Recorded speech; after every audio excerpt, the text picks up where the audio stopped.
Baiklah, Assalamualaikum warahmatullahi wabarakatuh. Selamat siang. Perkenalkan, saya Didi Antoro dari kelas AKP 6C ingin mempresentasikan sebuah judul PPT yaitu Profil Resiko Afra Bakery. Gambaran Afra Bakery.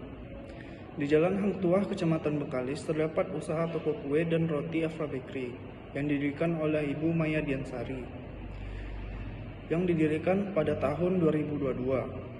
Toko Afra Bakery ini sudah mendapat surat izin berusaha sesuai dengan peraturan pemerintah nomor 5 tahun 2021 tentang penyelenggaraan perizinan berusaha berbasis risiko, menyebutkan bahwa perizinan berusaha untuk kegiatan usaha dengan tingkat risiko rendah berupa NIB yang merupakan identitas pelaku usaha sekaligus legalitas untuk melaksanakan kegiatan usaha. Afra Bakery adalah toko kue dan roti yang menawarkan berbagai macam produk berkualitas tinggi. Toko ini didirikan pada tahun 2021 dan telah menjadi salah satu tempat favorit bagi pecinta kue dan roti di kota ini.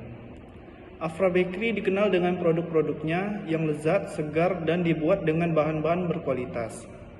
Toko ini menawarkan berbagai macam kue, mulai dari kue ulang tahun, kue tart, kue kering, hingga kue kekinian.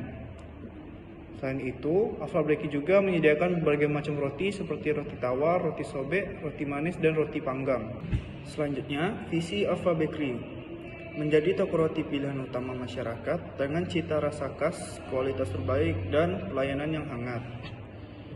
Selanjutnya, misi Afra Bakery. Yang pertama, menyediakan produk roti dan kue yang lezat, berkualitas, dan terjamin kehalalannya dengan bahan-bahan terbaik dan proses pembuatan yang higienis. Yang kedua, memberikan pelayanan yang ramah, cepat, dan profesional sehingga menciptakan pengalaman belanja yang menyenangkan bagi setiap pelanggan. Yang ketiga, menghadirkan inovasi menu yang kreatif dan sesuai dengan selera pasar, baik untuk kebutuhan sehari-hari maupun momen spesial seperti ulang tahun dan acara keluarga. Yang keempat, menjaga harga yang terjangkau tanpa mengorbankan kualitas agar produk kami dapat dinikmati oleh berbagai kalangan masyarakat.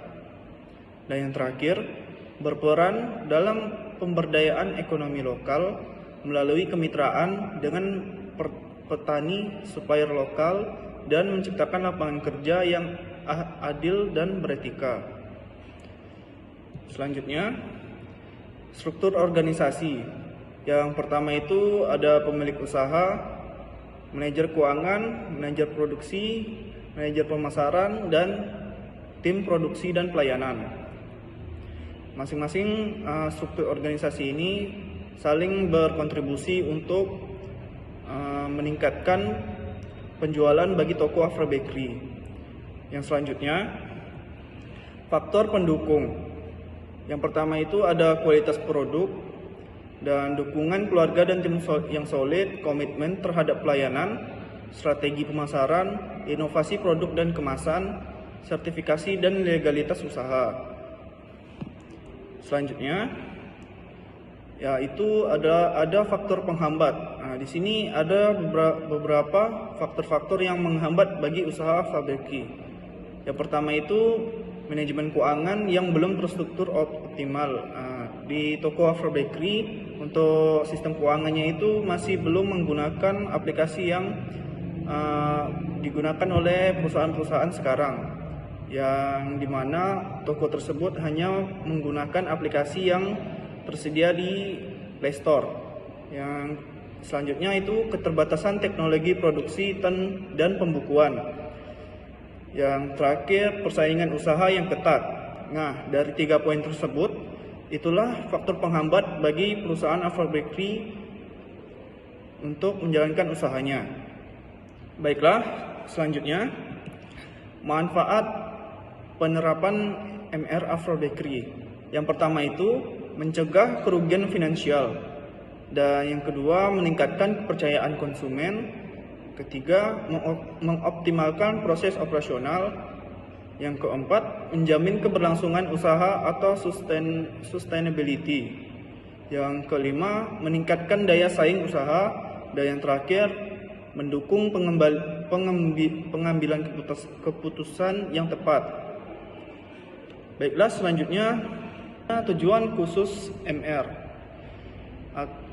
Yang pertama itu mengidentifikasi resiko yang berpotensi mempengaruhi operasional usaha. Yang kedua, menganalisis tingkat dampak dan kemungkinan terjadinya resiko. Yang ketiga, menetapkan strategi mitigasi resiko yang aktif. Yang keempat, meningkatkan stabilitas operasional usaha. Yang kelima, meningkatkan ketahanan usaha terhadap ketidakpastian. Dan yang terakhir itu menjamin kepatuhan terhadap peraturan dan standar. Baiklah, selanjutnya kita masuk ke tabel resiko. Yang pertama itu ada kode resiko 001. Untuk status resiko aktif, peluang atau ancamannya itu ancaman. Kategori resiko operasional, departemennya produksi. Untuk sasaran produksi harian aktif. Periode identifikasi resikonya bulan Juni tanggal 25. Untuk deskripsi atau kejadian resiko itu mesin mixer rusak saat proses produksi. Selanjutnya akar penyebab. Yang pertama itu tidak dilakukan maintenance rutin. Kedua itu tidak ada SOP. Yang ketiga kurang SDM teknisi. Yang keempat biaya perawatan terbatas. Yang kelima minimnya pelatihan. Selanjutnya pengendalian internal. Terdapat jadwal pemeriksaan mesin setiap minggu. Operator memiliki objektif harian kelayakan mesin. SOP penggunaan mesin tersedia dalam bentuk cetak di area produksi. Pencatatan penjualan harian untuk evaluasi tren dan seterusnya. Selanjutnya itu ada dampak kualitatif, menurunkan produktivitas, menyebabkan kelemahan produksi, habis itu kepercayaan pelanggan terganggu karena pengiriman tidak tepat waktu. Dan seterusnya yang bisa teman-teman lihat sendiri. Baik, ini ada beberapa dari mulai profitabilitas risiko inherent, dampak risiko inherent, dan juga tingkat risiko inherentnya. Untuk menjelaskan ini mungkin kita akan masuk ke tabel metrik peta risiko. Yang bisa saya jelaskan, yang pertama itu ada poin pertama yang bisa teman-teman lihat. Ada beberapa beberapa dampak dari metrik-metrik tersebut.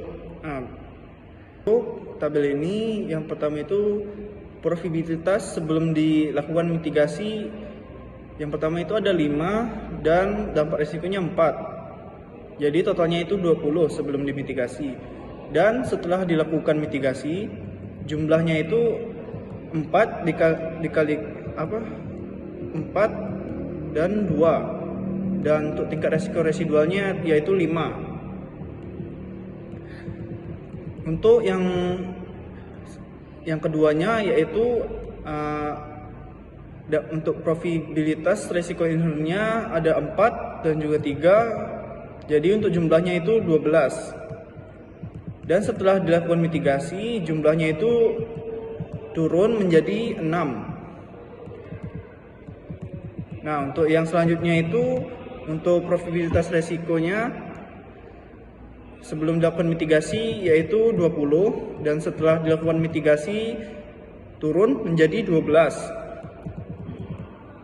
Dan yang keempat itu untuk sebelum dimitigasinya sebanyak 20 dan setelah dilakukan mitigasi turun menjadi 12. Dan yang terakhir itu 25 dan setelah dilakukan mitigasi turun menjadi 12.